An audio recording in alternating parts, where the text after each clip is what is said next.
this episode of Conversation with a Chef. I'm Jo Ritty and I love sharing with you the conversations I get to have with talented and passionate chefs. It's the backstory, if you will, to the food they're putting up.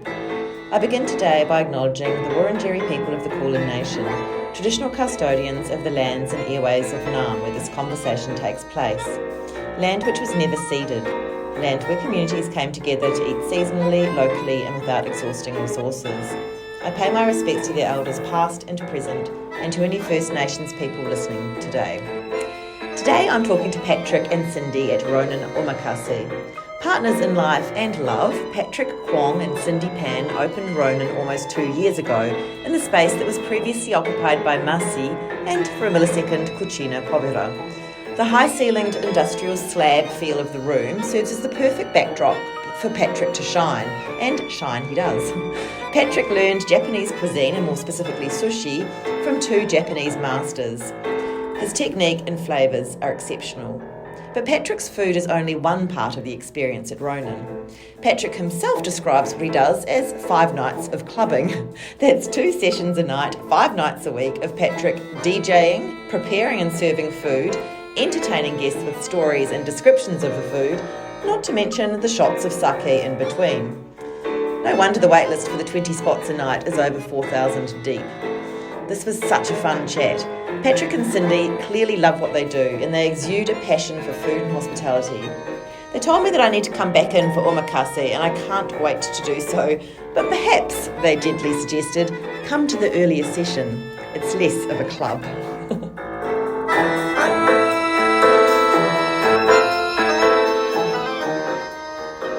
I've been reading Ronin and you, and so it's interesting because I've read a few different things. So on one publication it said there were 10 seats and another one said 20 seats, and I counted 17. So basically the whole day of the session is the 18 to 20. Yeah. Okay. So one session I do 8 and sometimes I do 10. Oh, I see. Yeah. So basically the total out would be the whole day would be 18 to 20. Yeah. Okay. And so, you've got 4,000 people waiting. Oh, more than that, I guess, right? Oh yeah, more. That's so great. Wow. No. I mean, basically demand is there, so that's all I can do. I mean, I can't do much more than 20 a day. That's amazing. And but to have that kind of following is really excellent. And I guess that came from the pop-up? Yes, from pop-up. Well, basically from a pop-up point of view is the kind of market research myself for almost 1 year. And see how it goes. So maybe it's in the meantime. So there's always up and down. We never know what's happening. So that's why we try to decide to do a pop up first. And if it's go well, we continue to do so. And then suddenly we have an opportunity to open up a place. Yeah. So it's kind of a rare opportunity for me as myself as well. I was like surprised to have my own place. I'm in such a fast time, like just taking one year for a pop-up and have my own place. No. And you're young. Well, I'm not young anymore. I'm in the 30 plus already, so I'm not young anymore. I'm not young. But still, to have your own place, I reckon, in Melbourne, it is great. It's a great achievement. And did you always have the idea of being a rule breaker with Omakase, or what? How did that come about? Oh, well, I mean, I always have the thought of rule breaking, such as life as well. Like our parents taught me this, we're gonna go do another thing. So what my master taught me, I mean, all the basic is there, and I'm trying to do something else that my master doesn't want to do. So that's how I want to break all the rules, try to do something different. But the base is there. Yes. But I want to do something out of what they expect me to do. Yes. Rather than traditional way, like focusing on one thing. It's like make it more. Doesn't want the fresh flavor out of anything else. So, but for me, I always want flavor more because I was born in Malaysia and the flavor is complex. So we play around all the flavor, all the 6 cents, 5 cents, whatever it is. And in the end of the day, You just have fun, enjoy the flavor, and that's it all about. And what rules are you breaking? So this, the traditional way of doing, I guess, nigiri. Yes, so basically I'm trying to break, so basically if you see all the traditional way of nigiri, it's just fish and wasabi and rice. That's the most traditional way.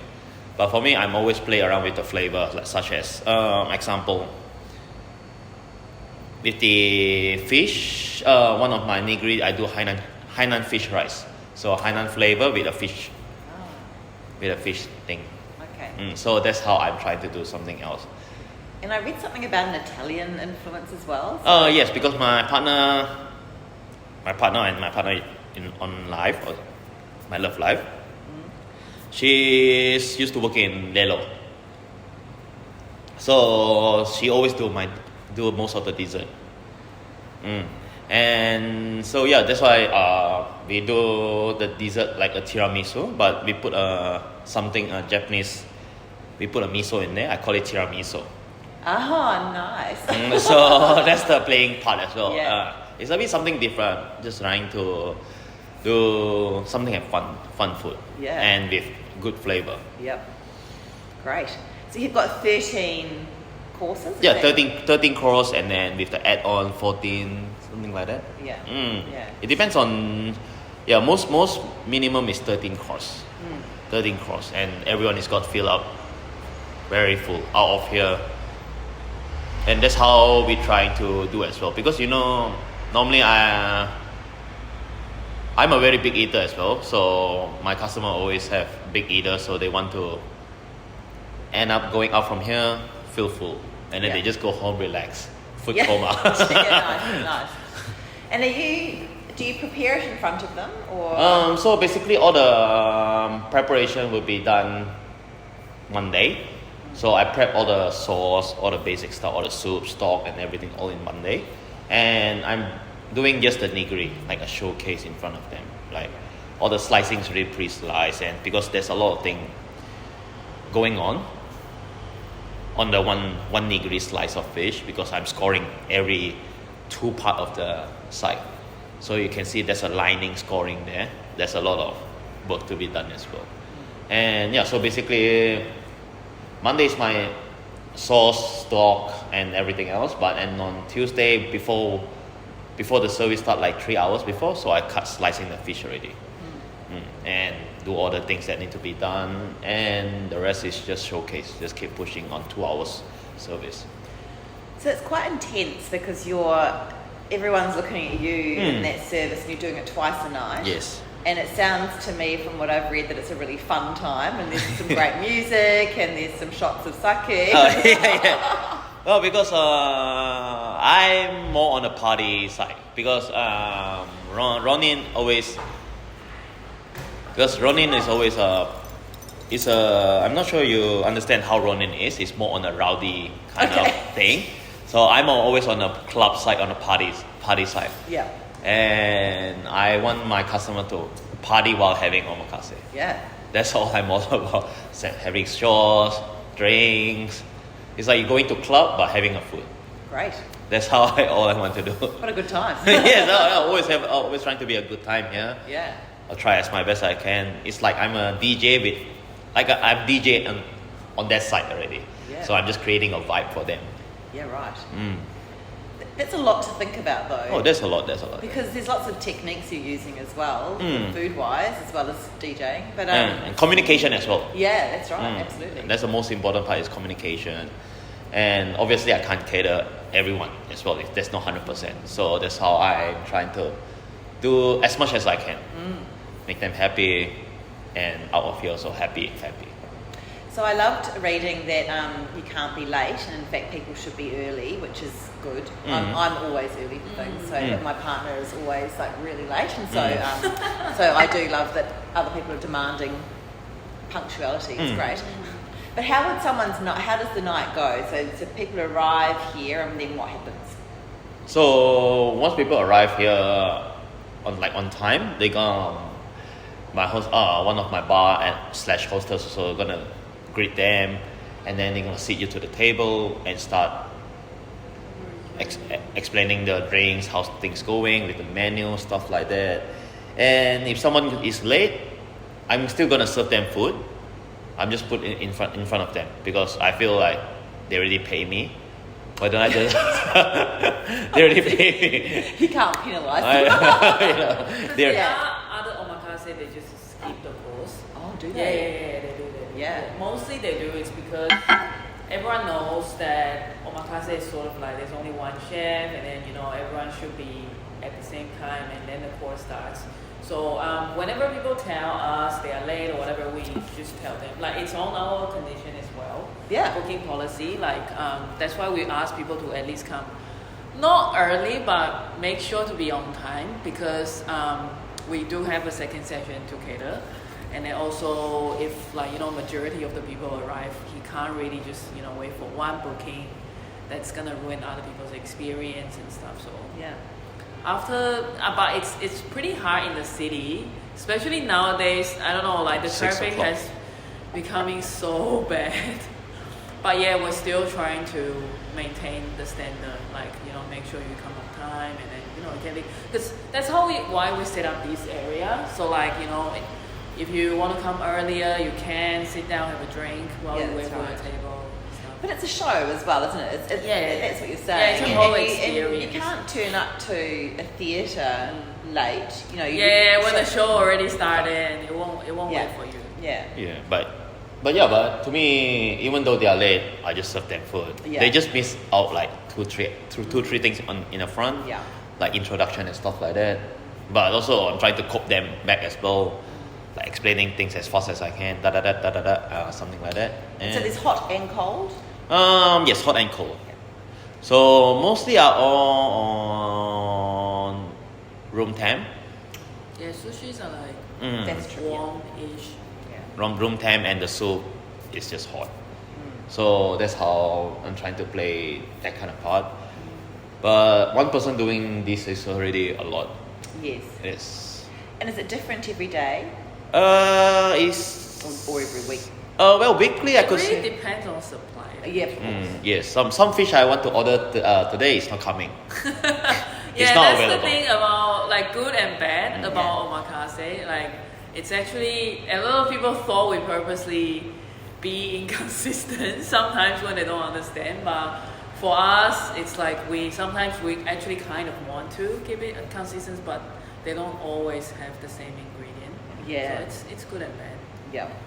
Because some dishes are like really popular, you might want to do it next week as well, but then That's right. and there's people like maybe they come and they're like, oh, I've tasted something so good, but then when their friend comes, it's Different. Oh, they can't have it, and they were like, oh, my friend told us. Yeah, but I think They that, had that adds to the something. magic, doesn't it? You Yeah. don't know what you're getting. You've got to be, Yes.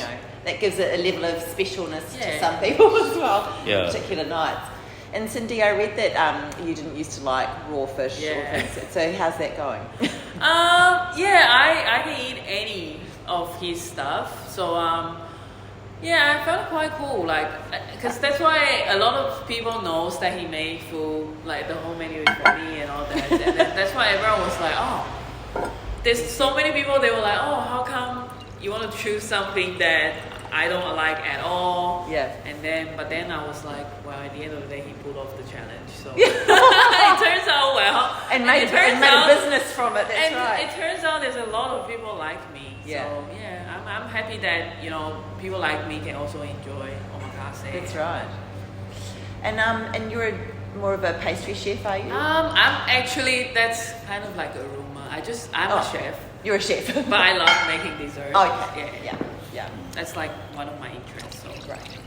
Yeah. mostly I do dessert here, and then that's why people thought. But actually, I'm a chef. Yeah. My background is like French and Italian, more like Okay. Western style. Yeah, right. Okay. Did you meet through hospitality? No, not really, actually. Instagram. Yeah, we met online. I love that. So you were like fanning each other, you were fans of each other's Instagram posts or? We have a lot of interest in common, I would say Right. that. Yeah, that's how we get to meet him and then realizing, oh, we have a lot in common and then we work well together. That helps. Yeah. And where did you both, or did you always know you wanted to be a chef? I think he's different. I am, yeah. So this is one thing that also, I think probably that's the only thing about us being chef, but then we started off as completely different reasons. Like I started off, I really want to be a chef. It's my dream career and all that. So I came here after high school. I studied Cordon Bleu, and then I graduated. Yeah, and then I found a job, and I trying to settle here. Yeah. Yeah, and then we literally came at the same year, but he came because you can tell your own story. Yeah. Oh, so he actually doesn't really want to be a chef at the beginning. I don't really. I don't have any interest on chef. So the reason I was lucky to know all these things is just because when I was after high school back in Malaysia, my dad knew one of the Japanese chef, that first generation of the Japanese master who migrated to Malaysia, and he know him, and then so I got introduced to go to work there, and after that I got kicked out from the house. It's a very classic Asian teaching way. For boys. for boys. So for boys, and so and I just learned from this master like 2-3 years from basic, start from kitchen hand, this and that, without any study. Like I don't go to uni, this and that. So work 2 to 3 years, and then I jump another Japanese master to learn more. He's more specialized on sushi, so he's like a sushi master directly. And the previous master was just doing all the basic cooking, but he's really good at kaiseki style. So kaiseki a bit different style, like more on preparation, cooking, precision, all in the kitchen So mostly. more like if you heard of Matsu in first grade, No. there's only like 4 people. Okay. See, yeah, and they like there's a lot of omakase now in Melbourne, There but is, they're yeah. all like a little bit different. Yeah. So kaiseki is more like cooked food, plating, Plating, like, those all more that. like elegant small dishes, like more in like really fancy bowls and stuff. So they are more focusing on like presentation. They don't really like the flavor wise. It's more like they respect the the original flavor of the food ingredients and all that. So it's more like light flavor. Okay. So mine is a bit of sushi omakase, and add 10% on the hot food stuff. So basically mine is just Yeah, majority is sushi. majority is sushi. So it's a bit different from kaiseki and sushi omakase. Okay. And that's how. And then after I learned most of the stuff from the second master, and then decided to move to Australia. And our first step is in Sydney. Yeah. And Sydney 6 years, but I'm not working in the sushi restaurant, but mostly are all in the Western restaurant, because that's the part that I can learn more on the taste bud of the Australian taste bud, like what their taste bud tastes like, what they are more on. That's how I develop the menu I develop and want to implement in my future menu as well. Okay. And do you enjoy it now, being a chef? Too much enjoy. Too much. Yeah, too much. Oh, that's good. Yeah, it is hurting my soul. What do you mean? It's like imagine yourself going to club 5 days a week. Oh, I see. Yeah, he's like really passionate. Yeah, And really he's- passionate, And that's he's right. really into like hospitality. And you're giving it your all, everything. Every day. Yeah. Every that's day. also one of our like I'm more like I want to be in the kitchen and cook and all that, but he is more like he loves open kitchen. He always love. I like the I don't attention. really. I can't really communicate with customers like face to face. That's like a big thing for me, but for him he's completely different. He loves talking. He loves like introducing to people directly about his food and all that. So yeah. So I give it all every day, every day. Release all my energy every day. Wow. And you're here, I guess at the moment, are you here all the time? Yeah. Oh yes, most of the Like time. you're not open today, but you're here and then Doing the prep. Yeah. And how many nights is it open? 5. 5, yeah. Tuesday to Saturday. Right. Imagine DJ, like going to club 5 days. I know, I used to get 5 days here. And do you have a break on Sunday? Yeah. Yes. A day off, that's good. A day off. What do you eat when you're not here? Do you cook at home or no? Not much. I don't really cook at home. I just want to get comfort food. Yes, what is comfort food for you? Well, Malaysian cuisine and some Chinese cuisine. It's like rice, vegetable, Mostly meat. Asian, yeah. Mostly the kind of comfort food. We have soup as well. Pho is the every Sunday routine that I always go to. That I heal my soul. Yes. Oh yes. Yes. Because ready for the next 5 nights of clubbing. Yeah. Yes, because I'm drinking with customers as well. Oh yes.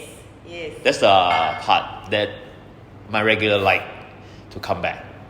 That's good of you to do that. Yeah, because it's like making him a bit different. Because like when we first thought about starting Ronin we were like, because I was telling him, like I said, you've been doing Western for a while, and I know that your true passion is sushi, Japanese, the hospitality and the culture and everything. So I was like, why don't we try? So we pop up just like 2-3 days, and then it was COVID, so he lost his job.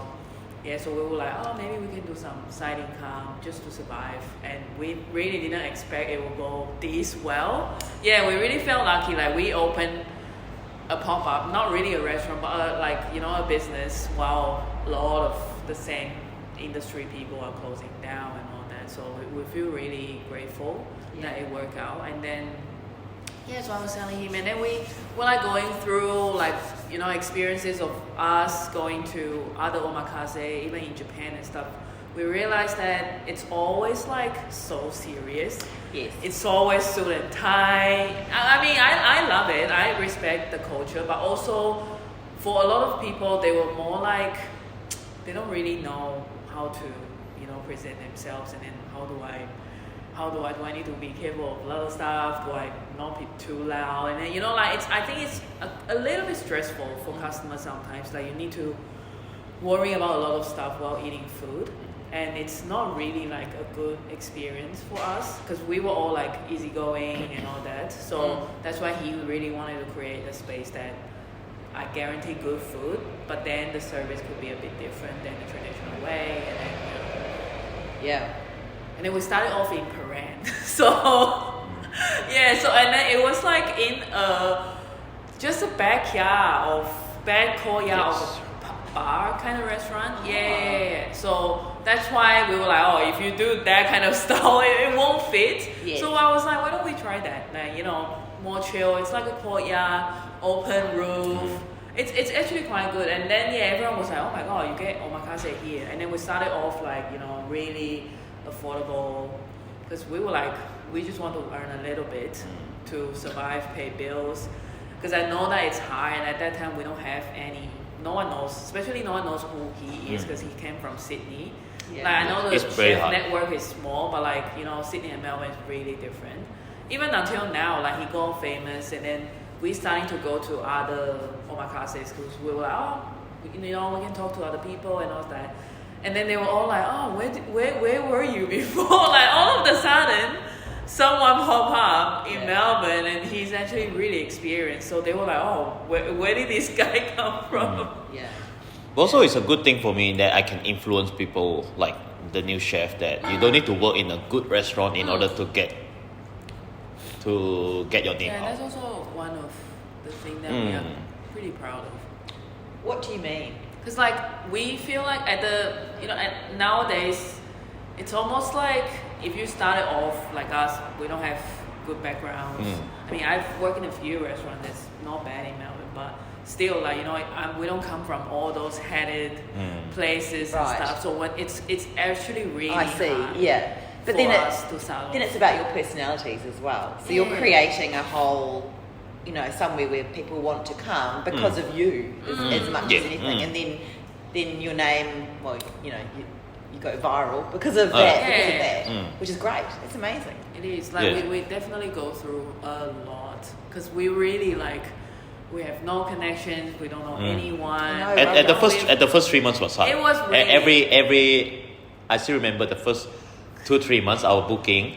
It's just like she always were like, oh my god, are we able to open tomorrow? You know, like it's today, maybe now, and I'm like, oh my god, we still have like we only have 6 seats in that 6 seats 2 sessions, and then so it's like 12 a day, and then we were still like, oh my god, we still have 4-6 seats to fill, and what should I post? Because the bar is quite like small. Begging people to come. When did you open? This August will be 2 years already. Okay. August. Yeah, 2 years ago. Really? Yeah. I don't feel like it's because I know. I came here when it was Cucina Povera for a week. Yeah. For a week. Yeah. I actually wrote about a broadsheet. And then Really? Yeah. Then I couldn't believe. So it's great to see it. Third one, hopefully last. That's right. Yeah. Wow, that's really impressive to build something up like that, and now to have people on a wait list and so on. That's so great. Yeah. So someone just asked me this question the other day because I speak to lots of chefs, and they said, what did I think is the difference between a good chef and a great chef? What do you think? Me, I personally, there's nothing. I mean, good and great. It depends on people, I could say. It's like I can give an example. Define me what's a great husband and good husband. I mean, I can't define. Sometimes he might be not in a good mood. Sometimes he might be good. Yeah. I mean, to me, love, because to me, love is on the food as well. It applies on the food. That's right. So to me, nothing is perfect. There's always like up and downhill. I think love for food. I agree. Yeah. with that. I think for me, it's more like whether you treat it as a job or you actually love it. Like for us, we were like, I don't get tired when even though when he say like, I'm burning my soul, stop. But when service starts, he just can't stop. It's the same with me. Like, once my uniform. I feel comfort. I feel comfortable. I love coming into the kitchen and all that. And I think it's more about the passion. Because there are a lot of good chefs out there. They don't really actually enjoy being a chef, but there are. And I think people can really tell the difference. Because I've been to restaurant they have good food, but you just don't feel that extra care. And I do feel like people can feel that if you treat your food and you're like really passionate about it. I think that's a good answer. I spoke to Tommaso at I don't even know if I'm saying that right. Tommaso at Park Street Pasta and Wine in South Melbourne. I had a chat to him yesterday, and he was saying when he learned to be a chef, the chef said to him, if you're looking at the clock, you're not in the right job. Yeah. And I guess the same can be said for any job. Like if you're willing the time till it's over, then it's probably not the best place to be, is it? Or you need to change your attitude. But yeah. Well, I mean, to me right now, the generation is a bit different, if I want to say. It's all about how financial is. Yeah. Sometimes it's really hard to balance. Because time is money. And especially for all those apprenticeship, the people who want money have financial problem as well. So it's pretty hard to balance it out. I mean, if you want to ask me good or great, in the end of the day, treat your customer like your loved one. That's it. That's all I can say. That's great. Yeah, like friends and family. And I mean, I do think the reason why I'm saying that is really because I just feel so lucky. We have a lot of like good returning customers, and they all just treat us like friends. They will be like going on holiday and they come back, bring us gifts. Yeah. They have so much love for us, and that's why I believe like if you really treat people true-hearted, they will feel it. Like with him, he always joke about like, I don't want to drink alcohol. I prefer milk tea or whatever. And then mostly every Monday there will be customer coming to see him, and they'll bring milk tea and all that. Like, because we have a lot of customers, they walk around here like office That's people. amazing. They know he preps, and we don't open on Mondays, but they still come and see him, chat with him and all that. And then a lot of people are really like becoming friends with us. Well, that must be the answer then, because a lot of places are closing down, aren't they? And places that have been around for a long time. Yeah, we were just talking about izakaya then. Yeah. It's so sad, like, I know. because I'm always being in Melbourne and I've seen them since I came here, so it's That's like right. more than 10 years. Yeah. I get used to it for this thing in Sydney. Oh yeah, Sydney is just one step. Rotating. every. Oh, is that right? Yes, it's way fast. Yeah. One shop closed, and the next one someone take over, change new brand. Well, there's definitely these openings here, but it doesn't. It feels like it's a more recent thing here. Yes. So yeah. So I mean, we are kind of blessed. Like in the end of the day, I just want enough to pay my bills, enough to pay the staff. That's all it all. Yeah. I mean, comfortable. I could say, nothing can get more than that. Yeah. As long as we have party around. I feel happy, like as long as we can get through it. Yeah. Because there's always up and We down in can life as well. clearly see the time now is not really good, but we still get booked out and all that. So yeah. And you're having a good time. Yes. That's great. Yes, it's a really lucky part. Really lucky. That's I could say. Nothing more I can say. Love to all my customers. They are really nicest person ever. Like most of the customer regular here. Yeah. Thank you. That's so perfect. Thank you. Thank you so much for listening to this episode of Conversation with a Chef with Patrick and Cindy at Ronin, Omakase. If you want to check out all the goodness for yourself, well, obviously you should go there, so you'll need to jump on that 4,000 long wait list. But you can also jump on their Instagram at Ronin Omakase. That's RONIN_OMAKASE. As for me, I'm also on Instagram at Conversation with a Chef. And if you'd like to read other chats, you can check out the website www.conversationwithachef.com. I would love it if you told a friend about the chats, and of course you can subscribe on Apple Podcasts. Well, I don't think it's subscribe anymore, but you can follow on Apple or Spotify, and even leave a review. Once again, thanks so much for listening. Have a great day and bon appetit.